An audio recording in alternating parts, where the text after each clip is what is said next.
extends his regrets. He said this is the first brown bag, I think, in 10 years that he's not able to attend, and he's very sorry that he can't be here. So he's asked me to do the honor of introducing my colleagues here. Our presentation today is called SWAN, Creation of the Social Work and Anthropology Doctoral Degree, and the Process of Cross-Disciplinary Collaboration and Negotiation. So in our presentation, we'll be highlighting the new interdisciplinary doctoral degree, the mission and vision. And so I guess I won't say too much about it since we'll go into that in the presentation here. So my colleagues here are Dr. Andrea Sankar, professor and chair of the Department of Anthropology here at Wayne, and past editor of Medical Anthropology Quarterly, the International Journal of Culture and Health, which is the leading medical anthropology journal. Her research examines how values, meanings, relationships, and practices of care. Can you speak a little louder? Sure. You guys move a little closer too, because I think somebody has laryngitis. I do. Yeah. Okay. Oh, yeah, Dr. Sankar has laryngitis, so please, let's be cozy up here. Okay. So Dr. Sankar's research is both basic and translational on topics of values, meanings, relationships, and practices of care. And she also uses large-scale qualitative and mixed methods research, as well as ethnographic and case study methods. She seeks to understand the basic elements of care, the sense of the person, sociality, embodiment, instrumentality, and role of economic structures in its enactment. Her work on care has recently expanded to include the environment and people's understanding of the various locations of responsibility and power in caring for it. She works collaboratively to develop health promotion interventions to improve fish safety and promote community action to improve the environment.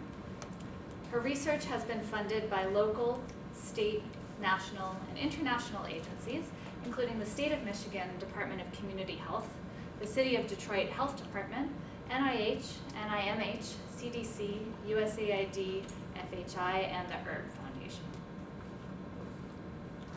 Dr. Arlene Weiss is professor at the School of Social Work, where she's been on faculty since 1995. Her research focuses on intimate partner violence and teen dating violence and sexual assault prevention programming. She's received federal, state, and foundation funding for her work. She co-authored multiple articles on adult domestic violence, teen dating violence prevention, and help seeking, and a book that gathered practice wisdom from teen dating violence and sexual assault prevention practitioners. Dr. Weiss has a long-standing interest in interdisciplinary research and theory.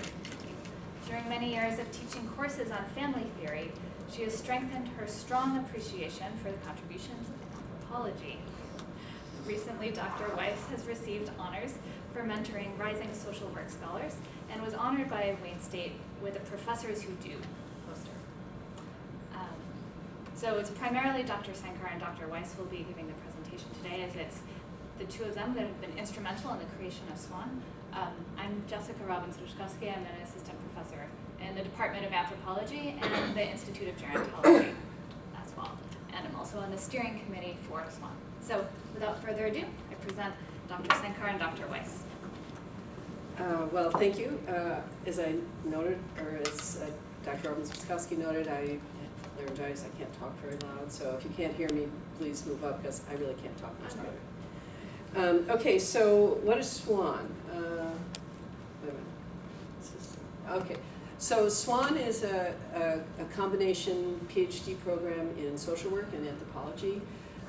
The idea is to give students the skill set to do more engaged, sometimes that's called public work, applied work, to be able to take the ideas and issues that they're passionate about and do something with the knowledge that they've gained.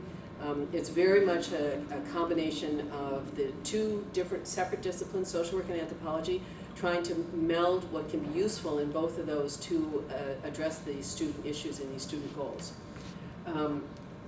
I think in the future, and we'll talk a little bit about this in a minute, it could be a model for how interdisciplinary degrees could develop in the future, where you try to they are more problem-oriented. We're training our students to be problem-oriented, as well as theoretically very grounded and very rich. So in particular, at the Wayne State version of this, what we've done is to integrate our strength in the ethnographic method, which we bring to anthropology brings, but also there's quite a bit of strength in the School of Social Work in terms of their colleagues, faculty there who do qualitative research, case study research. With interdisciplinary theoretical practical approaches of social problems and professional applied skills. So it's a combination of these two areas. What can we take from both of them where there's strong overlap and integration and they really speak to each other? So in the NSF sort of long-range plan that it was developed several years ago, one of the things that they have foregrounded is the need to develop more kind of problem-oriented disciplines, rather than the move from the clinic to, or from the bench science to the bedside is a model that medicine is using. It was recently the sort of dominating model for large NIH funding called the CTSA, the Clinical Science Translational Awards. NIH is trying to force universities to do this. They say that in order to get these awards, which some were $50 million and on up, they were significant. They said you must break down institutional, disciplinary silos, and you must learn to work together. Wayne State did not get one of these awards, even though we applied for it. But the fact that we applied for it got a lot of people at the university beginning to talk about, what is it that we can do to sort of break down disciplinary boundaries? And then, of course, when we didn't get it, what is it we could have done better? So it's very, very much a part of the funding that NIH is looking for. It's also part of the model that NSF is very concerned with. They're looking to have interdisciplinary teams. They're more interested in funding interdisciplinary teams for research. They're really trying to reward universities that are beginning to pay more attention to this. And then there's also models from countries like Germany. Recently, Science Magazine had a long section on interdisciplinary, the future of the doctorate. And in this article on the future of the doctorate, they profiled German universities, which have done, I think in the last maybe 15 years, they had major, and of course it's more top-down system in Germany, where they have national policy can really help set local level university policy, where they really made a huge effort to make the degrees problem-oriented as opposed to disciplinary-oriented. And the science editorial that the NSF cites in its long-range report drew heavily on the model that has been developed in Germany. So to begin, SWAN, I mean, there was a lot of discussion among social workers, and I think I'm just going to jump ahead for 1 second and then come back to this. Okay, some of the idiosyncratic history I think might be a little bit more relevant at the moment. So how did this actually happen? I, years ago, was one of the external reviewers for the PhD program in social work when they developed a PhD program. And during that process, I got to know the dean of the School of Social Work fairly well, Phyllis Broom. And it turns out her undergraduate degree is in anthropology. And we started talking about, anthropology and social work have all these areas where they really are very complementary. And in addition to that, many members of my family are social workers. So I had a deep sort of respect for the kinds of things social work could do and the ways in which it could go beyond the kinds of work that we were doing in anthropology. And saw a lot of areas where in my own HIV work, especially, I collaborate extensively with social workers. And then Dr. Weisz had some openness and willingness to entertain the things that social work that anthropology brought to the table. So there was a lot of, Wayne State specific, it was a very rich environment to start this out. And in addition, the dean of the graduate school, Mark Wardell at the time, was really interested in developing some sort of interdisciplinary PhD program, and he heard the kind of thing that we were talking about. He gave us a lot of support for that, and after he left, the support was picked up by Ken Jackson and Dean Matur. They really wanted it to happen. So that at a very high level, there was a lot of support for it, and then at the local, both in social work and in anthropology, there was quite a bit of support for it. So that's sort of idiosyncratic, so let me go back to where we got So it's one thing to sort of sit around and say, isn't this a cool idea? And usually that's where cool ideas end, is sitting around. But in our case, we actually began to do some serious discussion about it. And that serious discussion started out with me giving a presentation to the faculty in social work where Dean Vroom introduced me. And then with Dr. Weisz coming over to anthropology and talking to, anthropology's department, school of social work is a whole school, so it's very different levels of administrative complexity that were involved here. But Dr. Weisz would come over to our department along with two of her colleagues, Stella Ruskowski, and who was the other person? Paul initially. Anyway, it's a young male. And so they would come over and we began these talks, and I think it was like every few weeks for over a year we began really just seriously discussing this. And as it says here, it took over 3 years for us to get to that point where we could actually put something forward. But we part of our initial, maybe for the first year, we were just sort of getting to know each other. Like, what is it that social work thinks anthropology is? What does anthropology think social work is? Where do we see areas of commonality? Where do we see things that if you're going to get a degree in social work, you must do X. If you're going to get a degree in anthropology, you must do X. So what was sort of the core elements, and what were the areas where we thought we had a lot of overlap? So in social work, what social work brought to the table was a really good understanding, or they teach and they're experts in policy development. They teach classes in it, they have researchers who have federal funding in policy analysis, and it's something that our students they talk a lot about policy and the theory behind it, but they really don't know what policy means. But social work has that kind of expertise in it. And then, of course, social workers from going way back, over 100 years, what they have is a really good analysis of social problems and the source of social problems. So rather than saying, oh, this person is lazy and they deserve what they've got, social workers have always sort of understood the larger context and setting in which social problems for the individual and small socialities emerge, and understanding that you can't just talk to one person about it, you have to sort of treat the larger picture, which is something that anthropologists share too. And then there are specific theories that social work has that help people move forward and analyze social problems, such as social ecology, concepts of community, concepts about organization and groups, and then how families and individuals work together. Levels of, these concepts are all, what was fascinating about this process is these concepts are all very familiar to anthropologists, but what social workers were able to do is say, okay, if you go into a setting and you've got these kind of problems on the ground, this is who you have to look at, and this is a way of intervening, which is like anthropologists have no ability to do that, or certainly not at the level social workers did. And then, of course, social workers, going way back to Hull House and one of the origins of social work, have a really deep understanding of what it means to be in an urban community. What anthropologists had, we had obviously, the sort of the core idea of anthropology is diversity, and how different cultural, we're all human beings, but in fact the way we experience our life and the lived experience and the meaning we bring to it is extremely diverse. And in one field of anthropology, applied anthropology, we try to take that appreciation and actually turn it into an ability to intervene in situations. So Wayne State's Department of Anthropology is known as an applied department, so there's already an interest in that, and a lot of our students who come to Wayne come because they're interested in applied anthropology. So, but it still doesn't take them as far as they really want to go. So the skills that social work had, the skills that the theory and the methods that social work had, were really very, very close to what it is our students were attempting to achieve.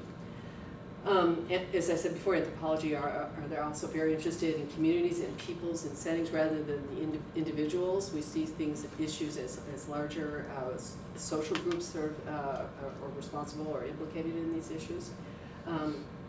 And then we have a very strong understanding of global situations and the global nature of many of the social issues that face us today. We used to call that cross-cultural or international studies, but now we think of it as a global thing because it's not boundary-based, it's not nation-based. And then, of course, in the department at Wayne, we also have a very strong focus on urban. We have something called anthropology of the city, which is sort of a core idea around which our department is organized. And so we have a very strong appreciation of urban issues. So what was it for the students? And as I said, I mentioned it for a lot of anthropology students were interested in. I mean, they, as I said, they wanted to be able to do something with their theory and their ideas about, or their commitment to social justice. But social workers were also interested more and more in working in global settings. And the kind of expertise that anthropology brings in terms of cross-cultural work, in terms of like understanding, appreciating diversity, were skills that social workers who want to work outside the United States, in particular, not just in Canada, but I mean, even Canada too, it's a very different setting. They were able to get those kinds of appreciations from anthropology.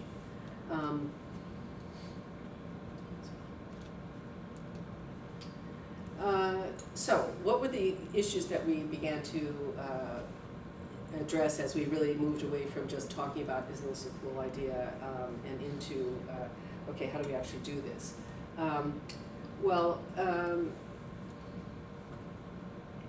Let's see, I think probably faculty members were the most concerned about it. Students thought it was sort of cool, but they really had no idea what was involved. But faculty members, there were quite a few concerns on faculty's part. How will we translate these our courses that we teach? How much are we going to have to provide backup information for students who may not be familiar with the kind of core concepts that we have? How are we going to divide, well, I'll talk a little bit in a minute about recognition for the students who are going to come out of this. So I think most of our the hurdles that we had to deal with, I don't know, would you say they were the most significant, were the faculty or the administration? I'd say probably, well, the faculty initially and then the administration. And then the administration, Yeah. and wow, that was really something. So, so as I said, we had pretty high level support in the administration, but the difference between high level support and the actual project was quite significant. And we encountered barriers and challenges that we had no way of anticipating. We didn't even know some of these organizations existed within Wayne State, but they made themselves known as we went forward.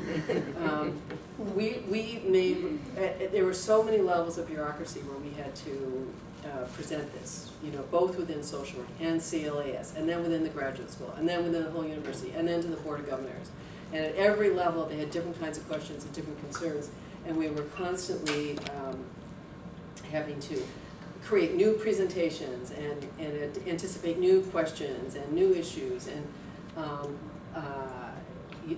have a whole new set of questions. And one of the questions I found, since Heather just came in the room, I'll just say this, one of the questions that really dogged me quite a bit was, well, why didn't you include sociology? Or why didn't you include psychology in this? And I was shocked when we got that, because it never occurred to me that that's what people would criticize us for, is that we hadn't included other disciplines. But in fact, we got that criticism a fair number of times.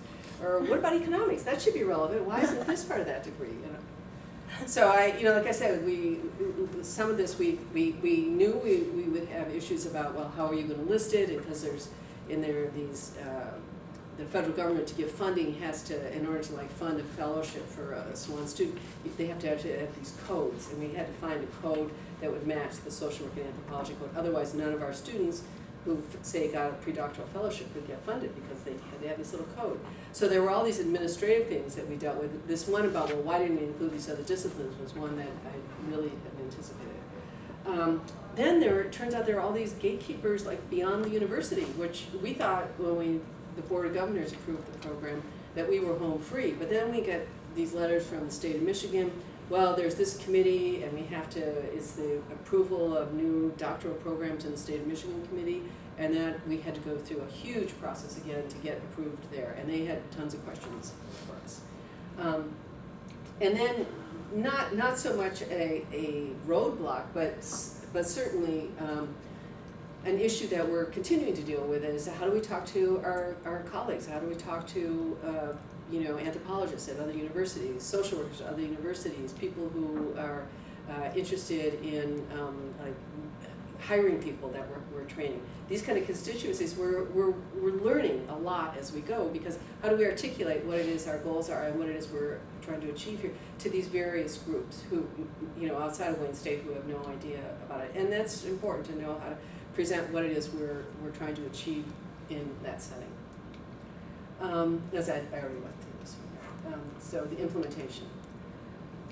This was really fascinating, working with because it turns out our sense that there was a lot of overlap between social work and anthropology, because we use a lot of the same concepts, ecology, culture, race. When we actually got down to what's in the classes, we often had different meanings. We had basic appreciation for how important these ideas were, but in terms of like what it is we were actually teaching, many times those were different. And so we learned, on the anthropology side, we learned a huge amount about social work, and given that these concepts are actually used in practice in social work, it was, for me, it was like taking an advanced doctoral seminar in social policy and social activism. Ultimately, we decided that a lot of these, we didn't have time to rewrite syllabi. We certainly didn't have time to get all the respective faculty on board with this. So we left, these courses that social work teaches, its theory behind these concepts, and there are more. And these are the ones I just picked up. Anthropology teaches its theory behind these concepts, and then the students are encouraged to talk about it, and they do. The students who, the few we're starting very slowly, but the few SWAN students we have will say in class, well, in my social work class, this is what they said about this. And so they bring to the classes, and so there's a process that's happening of sort of thinking how can we have a more cohesive understanding of these, but it's not something, we decided we weren't going to do that. And then, as I said, the faculty were really concerned about, so say they're teaching an advanced seminar, well, I can, for example, to get this one degree, you have to have an MSW, and then you do these combined courses. And the doctorate in social work requires some very heavy quantitative analysis courses. And most anthropologists go, quantitative analysis, yeah, that's why I'm in anthropology. And so the social workers, rightly so, were saying, well, are these students who you've admitted to the doctorate program, are they going to have the quantitative skills to even take our courses? And fortunately, the first student that we admitted had already had those courses as an undergraduate. But your average anthropology student is not going to have, logistic regression on their undergraduate transcript. So, and in anthropology, they're wondering, okay, are these social work students who are admitting, have they had history of anthropology theory? Are they going to know who Kroger is? Okay, I don't know if we need to know who Kroger is, but anyway, these are the kinds of questions we got from the faculty. Worried about, am I going to have to spend half of my seminar helping these PhD students catch up to where the discipline of the specific PhD students are? But they also saw it as a great opportunity, and they saw it opening up many more different kinds of jobs and positions for students who were dually trained in this way. Now for students, the student issues are obviously very different, but also pretty significant. As we talked about this the other day, and as many, I see there are many students around the table. One of the things that graduate school is all about is really developing an identity. In anthropology we call it your tribal identity. Okay, I am, and in anthropology it's not just I'm an anthropologist. Excuse me, it's like I'm a cultural anthropologist, I'm a medical, I'm a linguistic anthropologist, I'm an archaeologist, so there's all of these like really clear identity forming kind of processes that take place. And here we are telling students to, you're neither fish nor fowl. You're in social work. You're in anthropology. Who are you?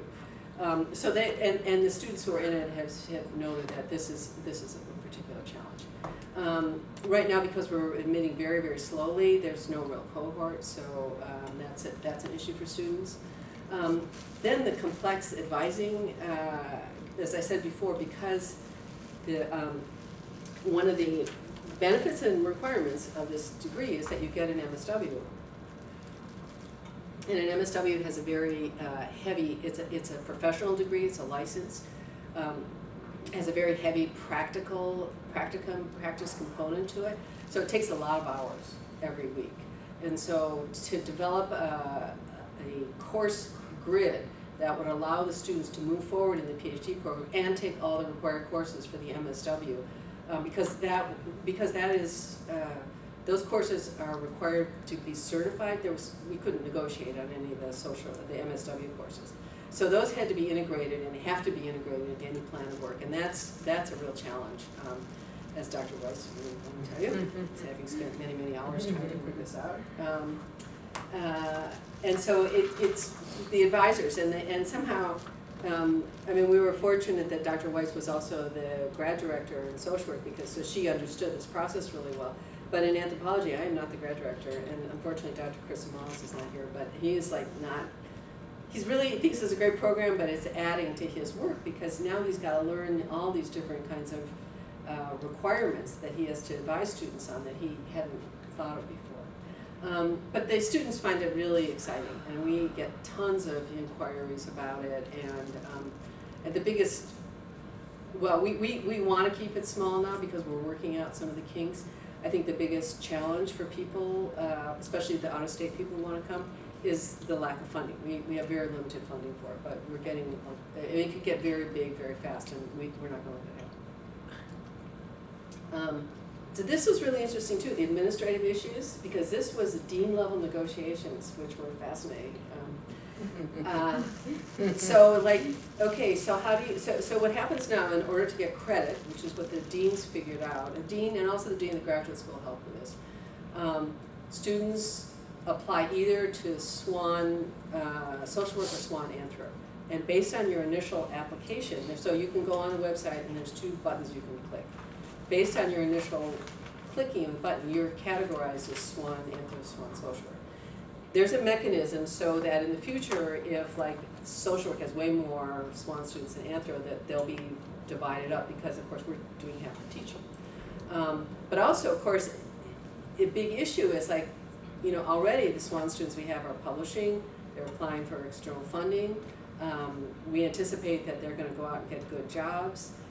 So who's going to get credit for them? And you have your alumni report and you say, oh, we had, 15 PhD students graduate last year and 10 of them have good university jobs and the other are in private industry. So is social work going to get to count those people, or is anthropology? So the dean of social work and the dean of anthropology worked out a memorandum of understanding, and essentially we're going to divide those things up again. My guess is that as the university moves more towards really being interdisciplinary, these are the kinds of issues they're going to deal with. And this kind of dividing up, that's probably going to change. It's clunky and it's silly, but it made everybody happy. Nobody feels like they're getting screwed, which is really important. But this issue is is an interesting issue now. The credit for faculty administration and service contribution. It's a lot of work doing this. So. Who's getting credit? Because it's not really an anthropology student, it's not really a social work student. So if a faculty member puts a lot of time in, like the graduate directors, in advising these students, does their dean, does their chair recognize that, that they're putting all this effort in? So this is something that especially junior faculty are really attentive to, okay, I'm on the SWAN advisory board, but do the higher up administrators recognize and value the effort I'm putting in? That's turned out to be extremely important. Okay, so we, of course, when we first started this out, we thought we would be completely, would be a whole new model of education. It didn't quite turn out that way, for a lot of the reasons that I've just spelled out. This is it seemed like it was going to be really easy. It's definitely not easy like this. So we'll just go over some of the different models that we could have used, and I'll tell you about the one that emerged. So multidisciplinary, that's a term that's been around for a long time. As you can read here, it sort of juxtaposes 2 or more disciplines or bodies of knowledge is focused on a common problem, question, topic, or theme.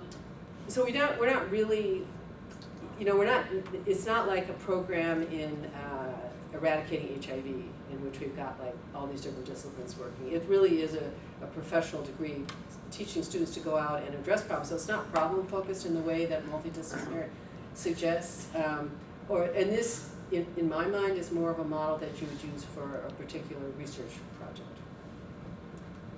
Transdisciplinary. This is very hot topic right now. It's any of you who are familiar with iBio, the iBio building and the effort that Steve Lanier's putting out in the Office of Vice President for Research. Transdisciplinary, and this is what a lot of what I said earlier, the NIH was focusing on with the Political Translational Science Awards. The idea is to transcend the narrow scope of the disciplinary worldviews through more comprehensive frameworks. So, for example, general systems theory, feminist theory, sustainability. Those are, that's the direction I believe that science is going. I believe that is where they're trying to take science at Wayne State University. It's a goal. It was our optimistic goal when we started this project. I don't think we're there yet. But it is something we definitely, this is what we were thinking of when we started working, but it didn't quite end up there. So it's transcending, transgressing, transforming. I mean, that's how initially, and in a few years, maybe SWAN will be there. Interdisciplinary. I think this is much closer to where we actually are. And in this way, we integrate information, data, methods, tools, concepts, and theories from two or more disciplines and bodies of knowledge in order to address a complex problem, question, topic, or theme. I think this is sort of what we've ended up with. We have a set of courses that faculty decide were absolutely key if you're going to have an anthropology degree. A set of courses, excluding the MSW, that was never on the table, but a set of courses that social work faculty decide were key if you're going to have a PhD in social work. And we have an integrative seminar. So that's where we are now. Most of the integration beyond that seminar, I think, is going to be happening at the student level, where students are constantly processing what they're learning in both disciplines.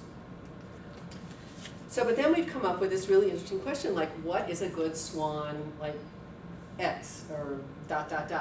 So what is an appropriate SWAN dissertation question? I mean, all these, you know, if you're interested in doing something like this, you better think it's going to take a long time to work out, because this is what, you know, this is what occupies our time, not the fun, isn't this a cool idea stuff.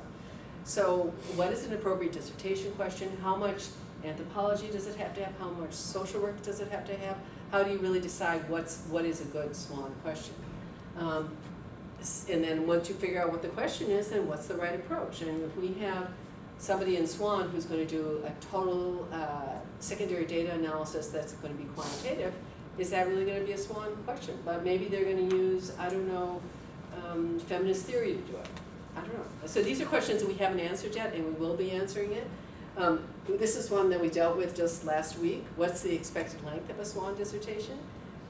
In anthropology, because so many of our dissertations are ethnographies and they can be probably way too long. Whereas in social work, many of the dissertations are quantitative. And if it's quantitative, and especially if you're doing secondary data analysis, it doesn't have to be 400 pages long to make it a good dissertation. But like, how do we decide what constitutes a good dissertation in SWAN? I mean, we basically decided that it depends on the research question, but it's an issue that, you know, all these things are things that you just sort of take for granted, like, oh, I know in anthropology this is a, you don't really think about it too much. Suddenly, all these things are problematized.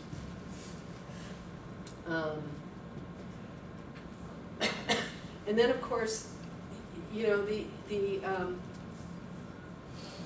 we try to look at the whole experience of SWAN from the student's perspective and imagine them out in the world and how they're going to be negotiating in the world where people think in terms of disciplines. I mean, this is the whole, I mean, when you, to get a sense of just how deep an issue this is, NIH put together hundreds of millions of dollars to get universities away from the silo thing.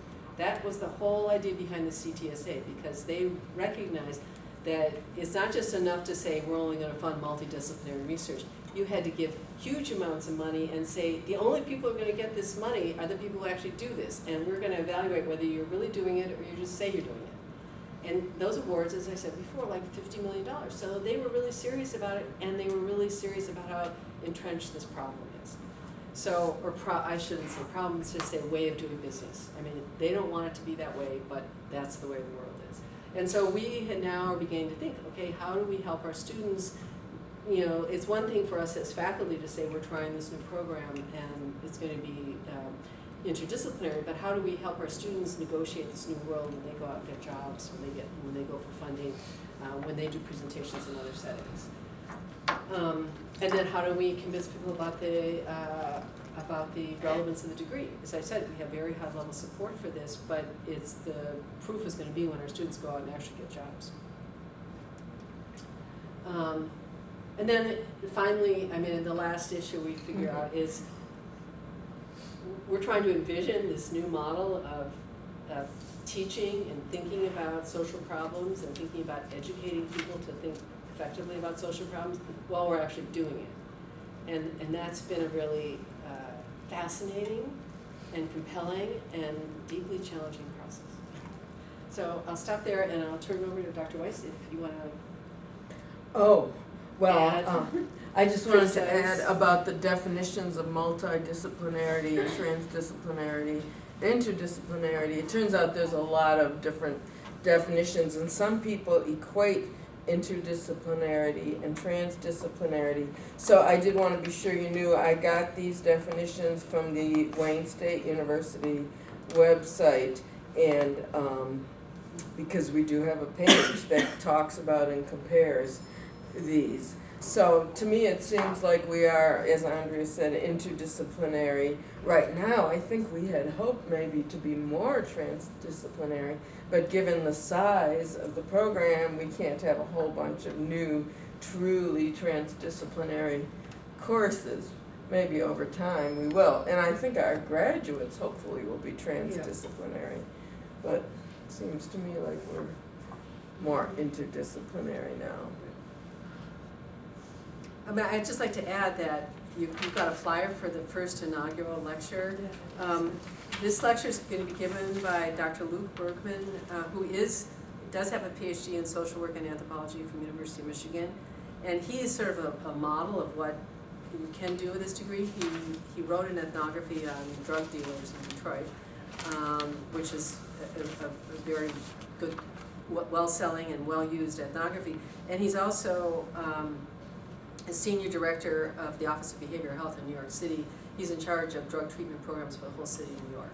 So he has both done the anthropology piece and done the social work piece, and now is the kind of thing that you can get from it. It's obviously, it's not just the degree, it's obviously his ability to do it too. But it was well recognized that this combination of training and levels of expertise were really important for what he did. And I hope you go to his talk. It's going to be November 6th at 4 o'clock in the Knapp Auditorium. Maybe I should add that we have two faculty that are already crossing these disciplines in social work. One has the dual degree in social work and anthropology from the U of Michigan, and the other has 2 PhDs, one in clinical psych and one in anthropology. So we have kind of a little start in this. Tam, Perry, and Michael. Right, yes, names would be nice. I should have introduced them at the beginning and I sent you. Yeah, names would be nice. So do they have the program or PhD program at the other U of M Yes. Yeah, that's the only other place in the country that has it. in the country? I know, yeah. But the U of M program is different in the sense that they really primarily are training researchers, people who are going to go out and do research, whereas we're training people more to go out and actually do applied work. Yeah. It's not that those two things are just necessarily mutually exclusive, but our focus is really on getting people out in the community, and theirs is to get people to get high-level funding. So are you going to work on the types of studies beginning with the undergrads, or how does it all work to combine two disciplines, and what is required in terms of, like right now I'm finishing my undergrad degree in anthropology, and so what do I do next? I go and get a master's in social work? No, you would, if you wanted to get this PhD program, you could apply directly to the PhD program. You don't have to, getting into the SWAN program, you have to have good grades, you have to have a good GRE, you have to have good recommend. It's just like getting into any program. But you would apply simultaneously to the MSW program. However, if we tell them that we're going to admit someone to SWAN, they're very likely to admit that person to the MSW program. They do like people to have some kind of experience, like volunteer work, or not to be totally abstract into total theory. They like to know that you've got a little experience doing something in the community. A master's in communications and journalism. So. Yeah, that might be good. That might be I don't good. know. The other thing I should probably mention is that there are jobs. If a graduate of SWAN wants to get a faculty job, there are many faculty jobs in social work, unlike most other disciplines. So having this MSW, such as anthropology. So having this MSW is good for someone that wants to go into academia is going to be hugely helpful, because then the person can demonstrate that they have their footing in social work, and we're quite optimistic that there will continue to be a lot of jobs. The length of the program, is it longer, like an anthropology PhD, or? Well, it really depends on what you come in with. So for example, we just admitted somebody this year who came in with an MSW. Mm-hmm. She's gonna go through pretty quickly, because she didn't have to do the MSW. We have another student in there who did not have the MSW, and it's taken him almost 2 years, or will have taken 2 years to get the MSW. He was farther along in intro, but now he's got to do that. So it really varies. It really depends on whether you have that MSW or not. But there are some doctoral courses that can count towards the MSW, research courses and theory courses.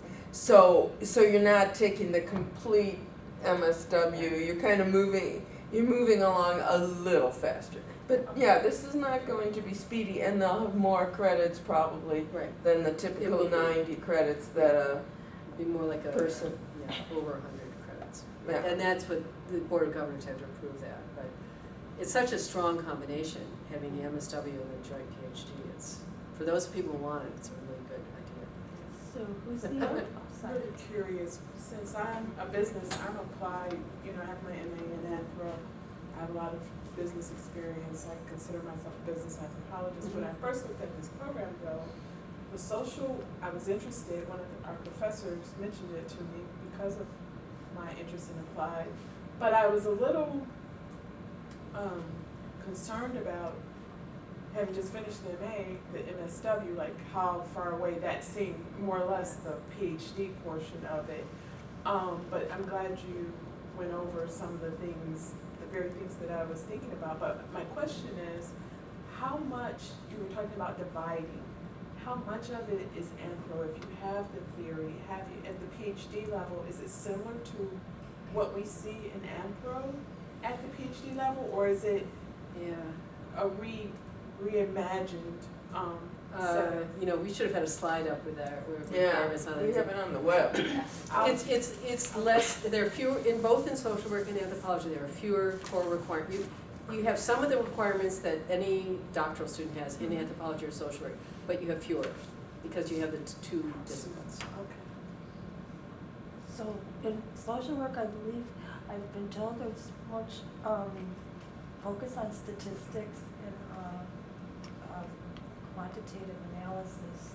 Well, that's certainly not the only focus, but we do have 2 statistics courses and a quantitative methods. But it's actually mixed methods, and I meant to say most of our students actually are doing mixed methods dissertations. There aren't that many that are doing a pure statistic analysis. No. A few, but a lot of them are very enthused. Like they'll do some kind of a statistical analysis, and then they'll take a subsample of those people and interview them qualitatively. So, so it's certainly not that we're enthralled with statistics and we hate qualitative methods, far from it. But it's all part of research. Yeah. And the advisor for anthropology would be Dr. Christomowski, because he is a grad, He's the grad director. So far, I've advised the 2 students that we have who are SWAN students. I can't keep doing that. I mean, probably Dr. Robbins-Ruskowski will be picking up some of that, or Dr. Luborski. He's also on the advisory. okay. But Dr. Christomowski is the grad director. That you know, you'd be the grad director, but you're not someone's advisor. Yeah.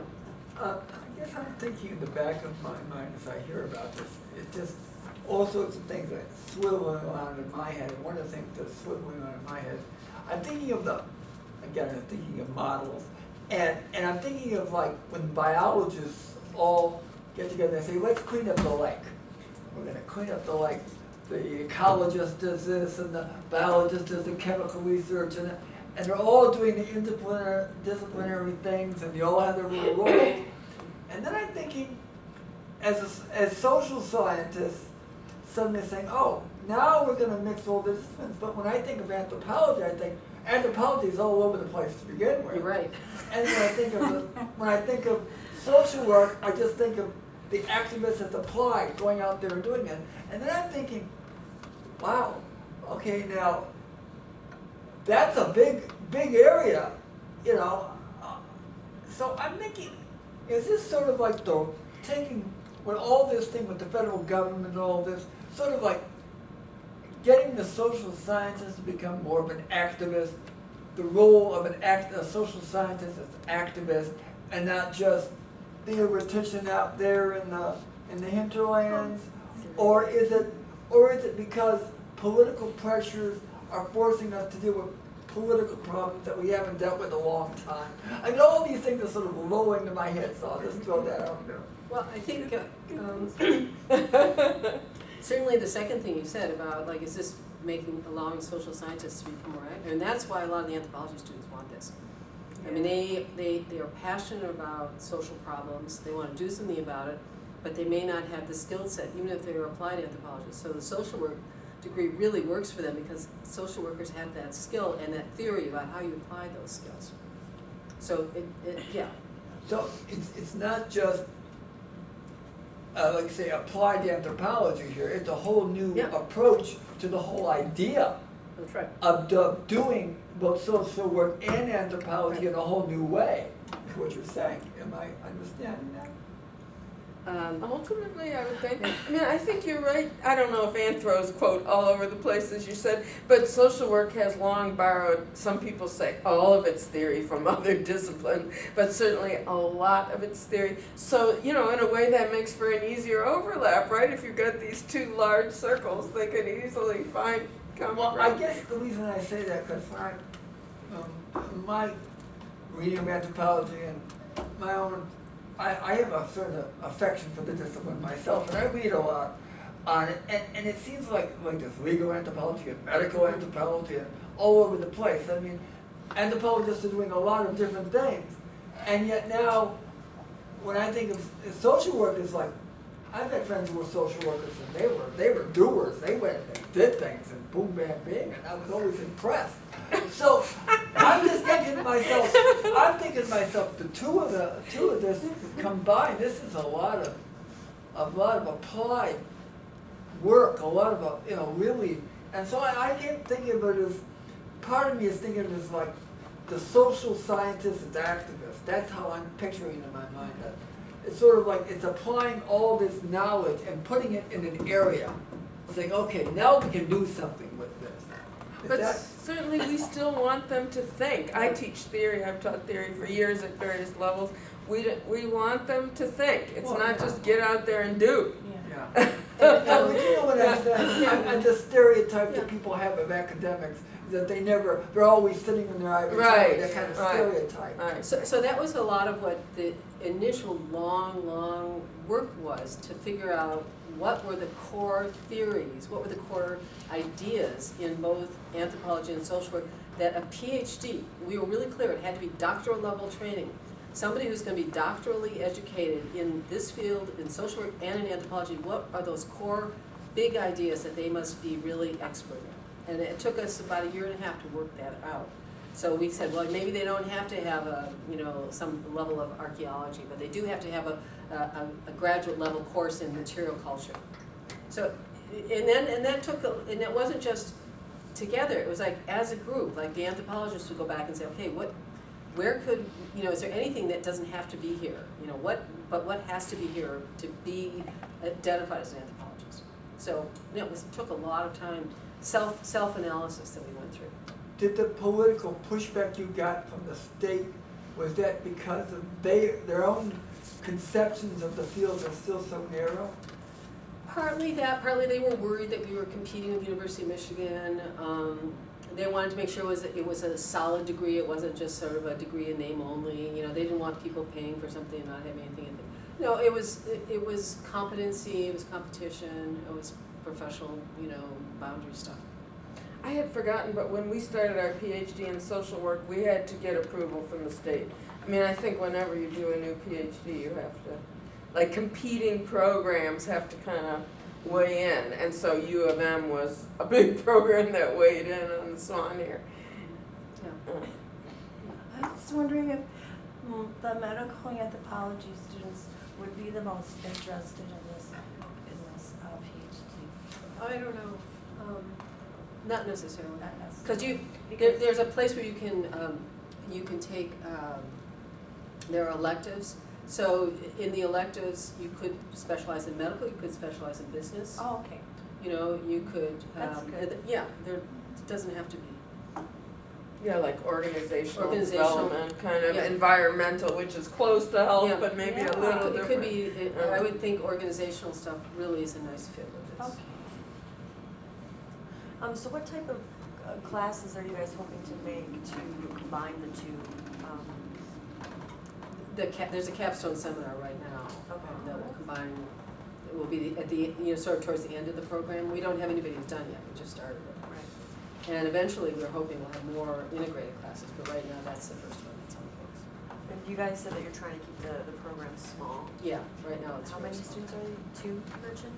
Yeah, well, last year we had like 12 applicants and we just picked one. Yeah, I think actually when it came down to it, we had less than 12. Some of them Oh. weren't really, More serious, yeah, right? complete, but we're not setting a limit. We have limits in funding. If people could fund themselves and they were, if they were good and they could fund themselves, we might accept more. But I unfortunately have to run, but please stay and thanks for your interest. Lenny? Thank you. Other questions, comments? I just have one more. I'm interested in global health. And so I believe that, my cousin is a professor in California. She teaches global health class in it. I thought it's really important to have that in medical and social work. Something that covers the situations and policy making throughout the world. Because my interest is the epidemic of smoking globals, and I wanted to do further research as other medical anthropologists have researched. And so I'm interested in the social work. I believe it's a good combination. It's excellent. We think it is. Yeah. So are most of the classes during the day, evenings, what are the? They're the same as, Same as they normally are. yeah, they're the same Okay. classes that you take, whether you're in anthropology or social work. But good question in terms of the doctoral classes in social work. They're all in the evening or hybrid, part online. And like I teach a class that's half online and half on Saturdays. Oh, okay. So because we have a part-time doctoral program in social work and, those people are working. Right. So we set it so they're evening. I don't know, are yours? Most of ours are in the evening, yeah. Yeah. Most of the doctoral courses. If you require an MSW, that's another story because those classes can be in the day, they can be at night, they can be online, they can be on Saturdays. And the There's a whole practicum. variety. Oh, and a practicum, yeah. 2 days a week, yeah. How long does the average student take to complete that program for the MSWs? A year? Full-time, 2 years, 2 years? part-time, 3 years usually. Okay, any other questions? Thanks. Okay, well, come see us if you're interested. Thank you. Yeah, thanks. Yes, see us or email us. Yep.